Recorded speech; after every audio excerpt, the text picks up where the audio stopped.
What's the big deal today? Why do we come here on this Sunday and celebrate Easter? You know we worship every Sunday because we celebrate His resurrection every Sunday. We come here in order to sometimes in fancy clothes, etc., on Easter Sunday. And when we come here, we look and we see all kinds of things. And if I can remember properly, when in some of the churches I was at, there would be a cross outside, and it would be empty. And people would stuff flowers in it so that when you came after the service, it was filled. People will change their schedules so that you have Easter breakfast. And then there's Easter egg hunts. They could happen today, they could happen yesterday, they could happen the week before. You know, it almost seems like we're celebrating a celebration. I have a friend who's a pastor, and for maybe 20, 30 years ago, in another ministry he was in, he lived 7 miles from the sanctuary. And he came that early Easter Sunday because there was a community Easter sunrise service, and then he was going to his church to prepare for the service, and he got over to the church, and he found he forgot his notes. And 7 miles back, and 7 miles back, that's a long time, and he didn't have time to go back. So he sat down and tried to recall his notes as best as he could. And so he got up and he professed the sermon, and after he had finished and after the service was over, he said, I wonder if I got the message across. And then he said to himself, I don't know if it matters. 30 years ago, the women were all looking at each other's hats. The men were seeing who had ties on. And the women were, or the children were high on sugar. You know, that's the type of Easter celebration sometimes that happens. And we ask ourselves, why? What are we doing here? Now, it's interesting with this gospel text today, because you know, in Matthew, after they come to the tomb, the women, Jesus appears and they hug his feet. In Luke, they don't see him at the tomb, but he comes that evening to their home where all the disciples are, and there is that famous walk to Emmaus. In John, they come to the tomb and it's empty, and Mary Magdalene sees Jesus in the garden thinking he's the gardener. And then he shows up later that day, that evening, and again the next week, which we'll hear about next week.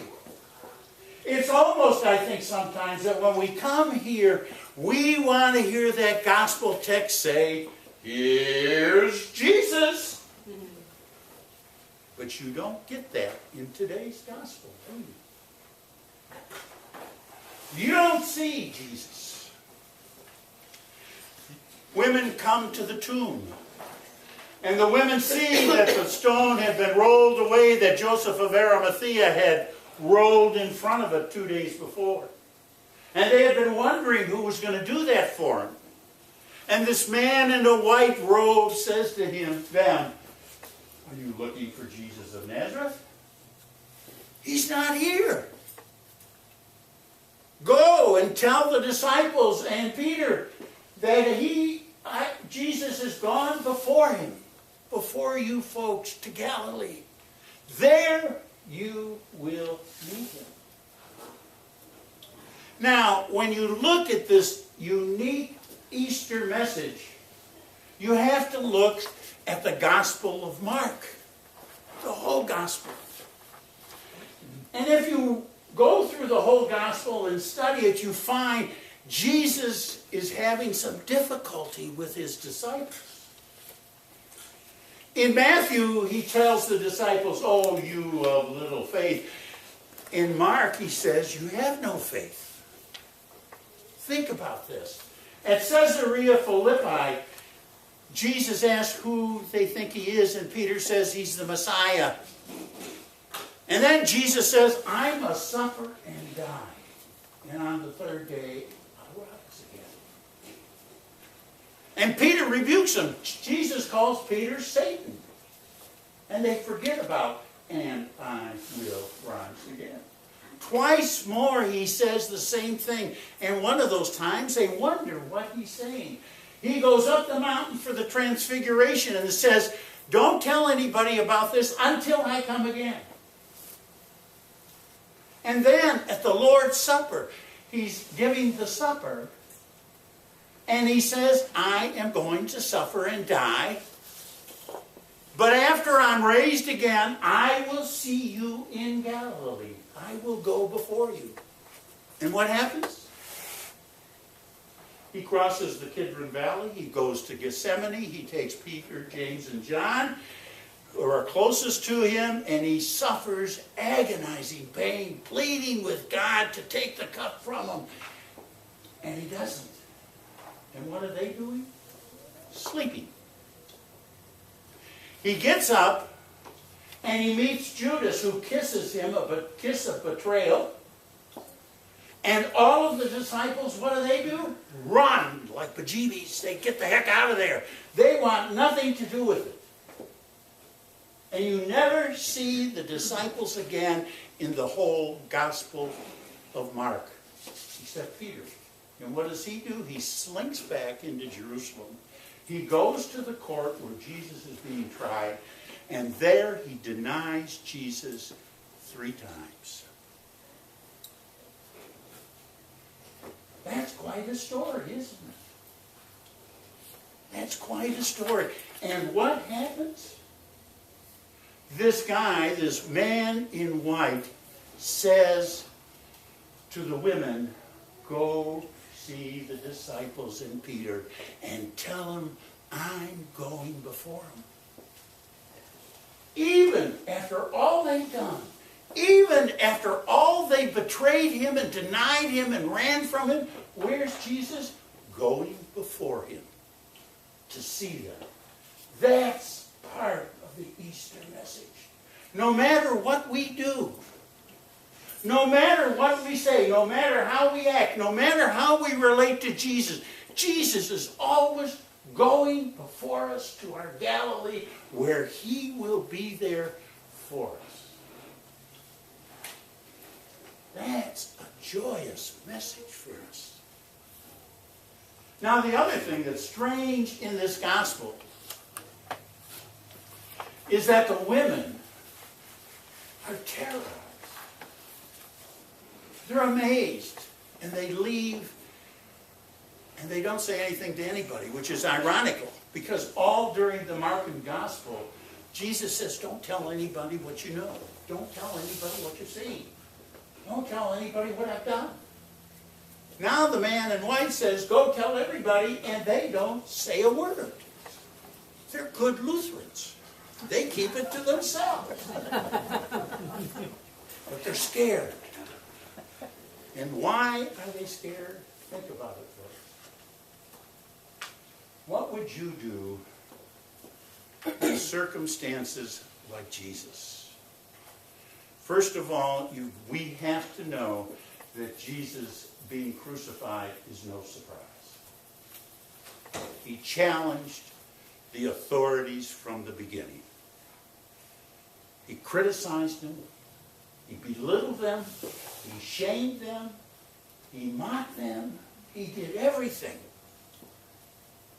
Even in chapter 2 of Mark, at the beginning of the Gospel of Mark, he heals a man with a withered hand in the synagogue on the Sabbath. And the Pharisees, who are loyal people to Israel, go meet with the Herodians, who are their enemies, and figure out a way to get rid of Jesus. All the way in the beginning of the Gospel. We can expect this to happen. But through it all, Jesus is non-confrontational in a physical way. Jesus never, ever uses his power and authority, and we know he has it, to do to them what they're going to do to him. He goes quietly. If you were here last Sunday, on Passion Sunday and heard the story, soon after he was arrested, there wasn't a word that came out of his mouth except that he was the Son of God, and he cries to his Father, my God, why have you forsaken me? Now think about it. Think about us. If we're treated the way Jesus was treated, would we go quietly? You know, eye for an eye, tooth for a tooth. I don't get mad, I get even. That's the way of the world. And those women, seeing the victory of Jesus over death, all his enemies, everything that happened, all of that, even when he was the scapegoat for everything, they had to be totally stunned that this world had been turned upside down. And is upside down forever. Because Jesus just changed the rules. It is through love. It is through forgiveness. You know, I am going before you. Even though you left me, betrayed me, denied me, I am going before you. And you know, we come here, I think, maybe to see Jesus, and that's good. But where is Jesus? He's in your Galilee. When you leave here today, you might have to prepare a dinner. He's gone before to meet you. If you got to go home and make the beds or do the dishes, he's already there, waiting for you. If there are relational issues that are being challenged, he's gone before you to your Galilee to meet you there. If you're ill, if you have disease, if there's anything of that nature, he's gone to that Galilee to be there with you, before you. And when that time comes that we leave this life, he's already gone before you to be there with you in the next life. That's what Easter's all about. Jesus is there before us, waiting for us in love and forgiveness and joy and everything. So the question is, my folks, my friends, where is your Galilee? Because he's already there, waiting for you. And when you meet him and realize it is a Galilee experience, you will shout, he is risen indeed. Hallelujah, hallelujah.